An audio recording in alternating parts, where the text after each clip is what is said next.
Because at the end of the day, we're not here for followers that are just going to be like, you know what I mean? We're here to build a real business, because that's how we can really create an impact and value to other people.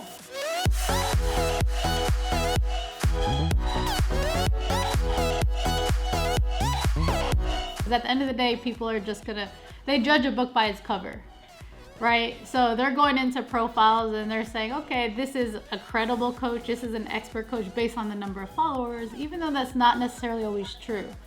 You know what I mean? So we tell all the time, like, followers don't equal clients, but it is important to have that increase, because you're now increasing your visibility, your engagement, your audience, right? So we kind of do that separately as far as growing a following base and also getting real leads to convert to real clients. Like, those are different activities, but it has to be consistently on a daily basis, right? But when it comes to converting to clients, right, that's a whole nother strategy, a whole nother game plan that is necessary. And what we really believe in and preach about is like doing this work, because at the end of the day, we're not here for followers that are just going to be like, you know what I mean? We're here to build a real business, because that's how we can really create an impact and value to other people, you know, when they work closely with you, you know? So that's a different strategy in its own. And you can share some of the organic strategy that we implement when it comes to that. Yeah, so where we're coming from is being in control of your business. So the first thing, similar to follower growth and the strategy behind that, we actually research ideal clients that, let's say us, our business, we would like to work with. Or you, Maddie, who do you love to work with? What are your past clients like, right?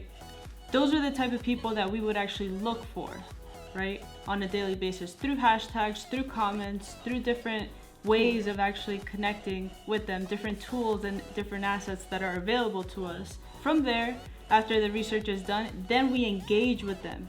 Similar to how we do on follower growth, well, we take it another step forward. We comment, we like. Now, these are not like basic comments. If Stacy's actually putting a post on her profile about her latest vacation, or a picture of her kids, or a picture of her dog, the comment is going to be in alignment to the dog, the vacation, her, right? Because we want to grab Stacy's attention. That's the whole point of it. Right? So we've taken it what it takes on the physical. Let's say you go to a Starbucks in the physical realm and you start a conversation with somebody. That's what we've literally taken to the digital realm. And of course, there's steps from there where now you're building up your database. The main goal from there is to get on a call with them. And that's what we've mastered as far as the strategy to get from point A, they didn't know about you, you didn't know about them, to then building up your database, gaining insight on them gaining insight on you, and being like, thank you, Maddie, for reaching out. And then you're on a call, right? And that's so powerful there, because then you can really be a benefit, offer your services, see how you guys can collaborate, connect, and take the next step.